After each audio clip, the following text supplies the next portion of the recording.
Di tepi timur Laut Tengah, terbentang sebuah wilayah yang sejak ribuan tahun lalu menjadi persimpangan dunia kuno. Disinilah jalur perdagangan bertemu, pasukan kerajaan bergerak, dan peradaban besar saling meninggalkan jejaknya. Wilayah ini dikenal dengan banyak nama sepanjang sejarah. Kanaan, Yudea, Syria Palestina, Palestina, dan Tanah Suci. Bagi sebagian orang, ia adalah tempat suci. Bagi yang lain, ia adalah tanah leluhur. Namun bagi sejarah, wilayah ini adalah panggung panjang tempat bangsa-bangsa datang, menetap, bertempur, dan membangun ingatan kolektif. Dari tanah inilah nama Filistin muncul, sebuah nama yang kelak berubah makna dari sebutan bagi bangsa pesisir kuno menjadi akar dari istilah Palestina, sebuah identitas yang terus hidup hingga zaman modern. Sekitar abad ke-12 sebelum Masehi, dunia Mediterania Timur mengalami guncangan besar. Kerajaan-kerajaan zaman perunggu runtuh, kota-kota terbakar, dan gelombang migrasi bergerak melintasi laut. Dalam masa penuh perubahan itu, muncullah kelompok yang dikenal dalam sumber-sumber kuno sebagai bangsa Filistin.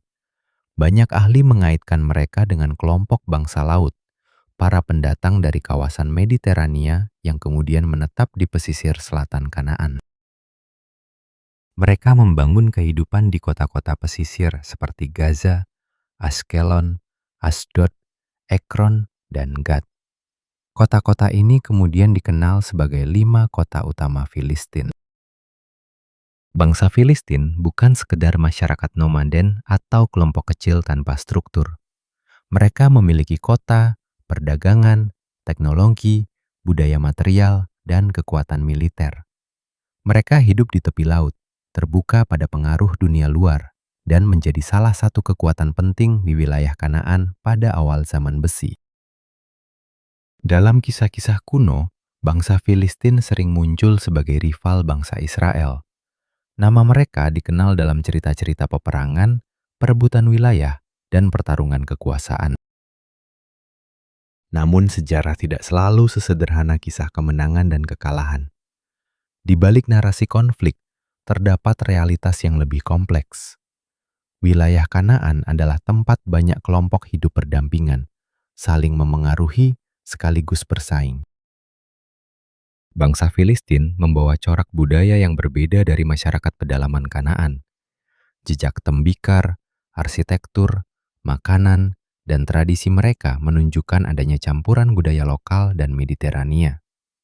Mereka perlahan beradaptasi dengan lingkungan baru, menyerap unsur Kanaan, dan menjadi bagian dari sejarah panjang kawasan itu. Seiring berjalannya waktu, identitas Filistin kuno mulai melebur ke dalam populasi dan kekuasaan yang lebih besar. Mereka ditaklukkan oleh imperium-imperium besar seperti Asyur, Babilonia, Persia, dan kemudian kekuatan Helenistik serta Romawi. Namun, nama mereka tidak hilang sepenuhnya. Nama itu bertahan, bukan lagi hanya sebagai nama bangsa, tetapi sebagai nama wilayah. Perubahan besar terjadi ketika kekuasaan Romawi menguasai wilayah tersebut. Setelah pemberontakan Yahudi melawan Romawi, nama provinsi yang dahulu berkaitan dengan Yudea kemudian dikenal dalam bentuk Syria Palestina. Istilah Palestina berasal dari akar nama Filistin. Sejak masa itu, nama Palestina semakin luas dipakai untuk menyebut wilayah yang membentang di antara Laut Tengah dan Sungai Yordan. Di bawah Romawi dan Bizantium, kawasan ini menjadi tempat penting bagi komunitas Yahudi, Kristen, dan berbagai kelompok lokal lain. Kota Yerusalem berkembang sebagai pusat spiritual yang amat penting, terutama setelah agama Kristen menyebar di Kekaisaran Romawi. Namun wilayah ini tetap berada di bawah bayang-bayang imperium. Penduduknya hidup dalam pergantian kekuasaan, perubahan administrasi, dan dinamika agama yang terus bergerak. Nama Palestina terus bertahan sebagai penanda geografis, sebuah nama bagi tanah yang diwarisi oleh banyak lapisan sejarah. Pada abad ke-7 Masehi, pasukan Arab Islam memasuki wilayah Palestina. Peristiwa ini membuka babak baru dalam sejarah kawasan tersebut. Yerusalem menjadi salah satu kota paling suci dalam Islam. Di sana berdiri kubah batu dan Masjid Al-Aqsa, yang menjadikan kota ini pusat spiritual penting bagi umat Islam, selain tetap memiliki makna mendalam bagi umat Yahudi dan Kristen. Di bawah berbagai dinasti Islam seperti Umayyah, Abbasiyah, Fatimiyah, Ayyubiyah, dan Mamluk, Palestina menjadi bagian dari dunia Islam yang luas. Bahasa Arab menyebar, Islam menjadi agama mayoritas. Tetapi komunitas Kristen, Yahudi, dan kelompok-kelompok lokal lain tetap hidup di berbagai kota dan desa. Masyarakat Palestina pada masa ini terbentuk dari beragam lapisan.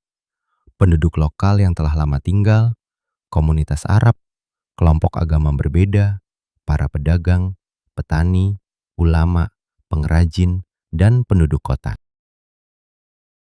Identitas mereka belum berbentuk nasionalisme modern seperti sekarang, tetapi ikatan terhadap tanah, kota, keluarga, agama, dan bahasa mulai membangun fondasi sosial yang kuat.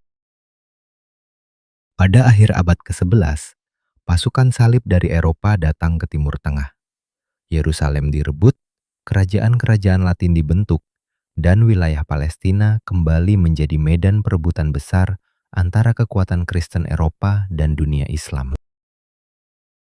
Perang salib meninggalkan luka, kehancuran, tetapi juga jejak panjang dalam memori sejarah kawasan ini. Kota-kota berubah tangan, benteng-benteng dibangun, dan masyarakat lokal hidup di tengah ketegangan politik serta militer. Kemudian, Salahuddin Al-Ayyubi merebut kembali Yerusalem pada akhir abad ke-12. Setelah itu, wilayah Palestina berada di bawah kekuasaan Ayyubiyah, lalu Mamluk. Masa Mamluk menandai kembalinya stabilitas relatif. Jalur-jalur ziarah, perdagangan, dan lembaga keagamaan berkembang. Namun seperti sebelumnya, Palestina tetap menjadi bagian dari dunia politik yang lebih luas, bukan negara mandiri dalam pengertian modern. Pada abad ke-16, Kesultanan Ottoman menguasai Palestina. Selama sekitar 4 abad, wilayah ini menjadi bagian dari kekaisaran besar yang berpusat di Istanbul. Di masa Ottoman, penduduk Palestina hidup di kota-kota seperti Yerusalem, Nablus, Hebron, Gaza, Jaffa, Acre, dan Haifa. Sebagian besar masyarakat tinggal di desa-desa sebagai petani, sementara kota-kota menjadi pusat perdagangan, pendidikan, agama, dan administrasi. Mereka berbicara bahasa Arab, menjalankan tradisi lokal Levan, dan memiliki ikatan kuat dengan tanah serta jaringan keluarga. Muslim menjadi mayoritas, tetapi komunitas Kristen dan Yahudi tetap menjadi bagian dari kehidupan sosial Palestina. Pada masa ini, belum ada negara Palestina modern. Namun masyarakat lokal telah memiliki kesadaran wilayah, jaringan sosial, dan identitas budaya yang membedakan mereka dari wilayah lain di dunia Arab. Menjelang akhir abad ke-19, dunia berubah. Nasionalisme mulai bangkit. Kekuasaan Ottoman melemah. Eropa semakin masuk ke Timur Tengah. Dan sebuah gerakan baru mulai mengubah masa depan wilayah ini. Zionisme. Setelah Perang Dunia I, Kesultanan Ottoman runtuh. Palestina jatuh ke bawah kekuasaan Inggris sebagai wilayah mandat. Inilah masa ketika konflik modern mulai terbentuk dengan jelas. Inggris membawa sistem administrasi baru, sementara migrasi Yahudi ke Palestina meningkat, didorong oleh gerakan Zionisme yang bertujuan membangun tanah air nasional bagi bangsa Yahudi. Bagi komunitas Yahudi, Palestina dipandang sebagai tanah leluhur kuno dan tempat harapan setelah berabad-abad diaspora, diskriminasi, dan penganiayaan di berbagai belahan dunia. Namun bagi penduduk Arab Palestina, tanah itu adalah rumah yang telah mereka huni turun-temurun. Mereka melihat perubahan demografi, pembelian tanah, dan dukungan politik Inggris terhadap proyek Zionis sebagai ancaman terhadap masa depan mereka. Ketegangan meningkat, protes terjadi, pemberontakan pecah.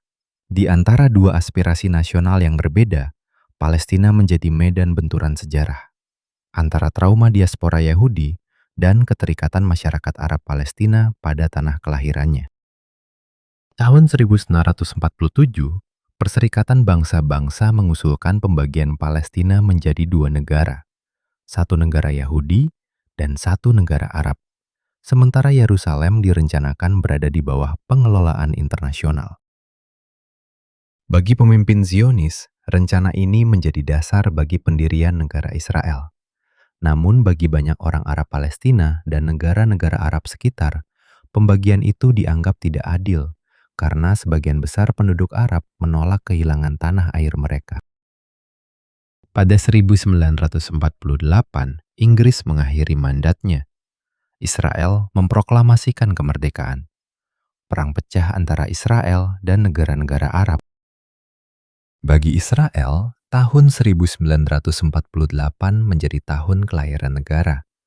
Bagi bangsa Palestina, tahun yang sama dikenang sebagai Nakba, yang berarti malapetaka. Ratusan ribu orang Palestina mengungsi atau terusir dari rumah mereka. Banyak desa ditinggalkan, dihancurkan, atau berubah nama. Keluarga-keluarga tercerai-berai. Sebagian melarikan diri ke Gaza, tepi barat, Lebanon, Suriah, Yordania, dan tempat-tempat lain. Sejak saat itu, pengungsian menjadi bagian inti dari identitas Palestina modern. Kunci rumah lama, dokumen tanah, dan ingatan tentang desa asal menjadi simbol kehilangan yang diwariskan dari generasi ke generasi. Pada tahun 1967, perang kembali mengubah peta kawasan. Dalam perang 6 hari, Israel menguasai tepi barat, Yerusalem Timur, dan jalur Gaza.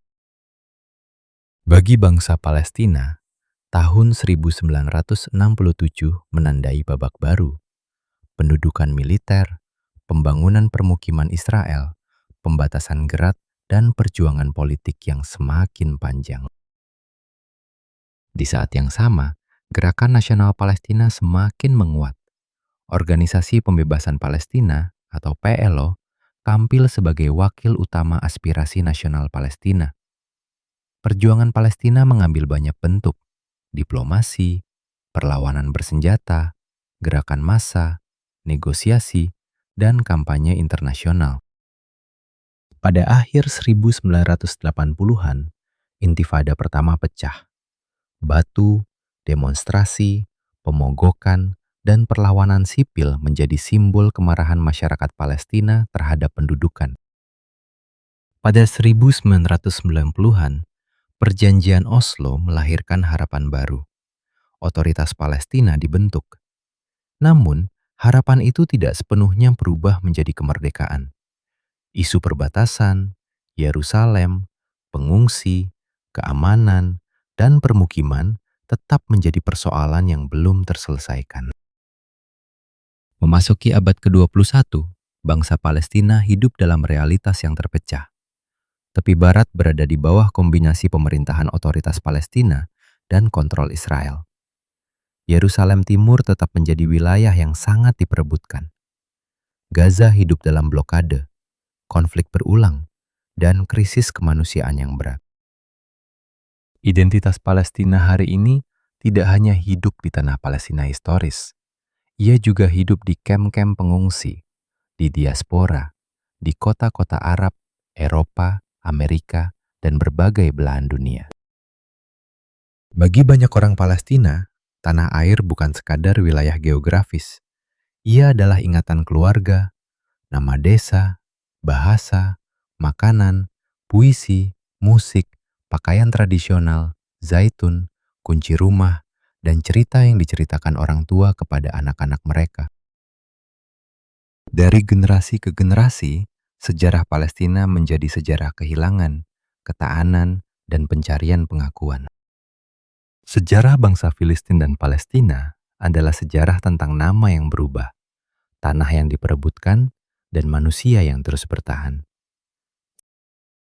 Bangsa Filistin kuno pernah hidup di pesisir Kanaan, membangun kota-kota, bertempur, berdagang, dan meninggalkan nama yang bertahan ribuan tahun.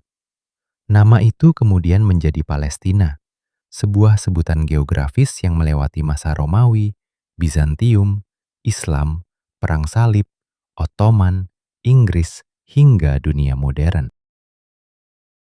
Namun bangsa Palestina masa kini bukan sekadar bayangan dari masa lalu kuno. Mereka adalah masyarakat modern dengan bahasa, budaya, pengalaman sejarah, dan identitas nasional yang terbentuk melalui proses panjang. Di tanah ini, sejarah tidak pernah benar-benar diam. Ia hidup dalam batu-batu tua Yerusalem, di lorong Gaza, di bukit tepi barat, di kem-kem pengungsi, dan di ingatan orang-orang yang masih menyebut tanah itu sebagai rumah. Bangsa Palestina adalah salah satu contoh paling kuat tentang bagaimana sejarah, tanah, pengungsian, dan harapan dapat membentuk sebuah identitas. Dan sampai hari ini, kisah itu belum selesai.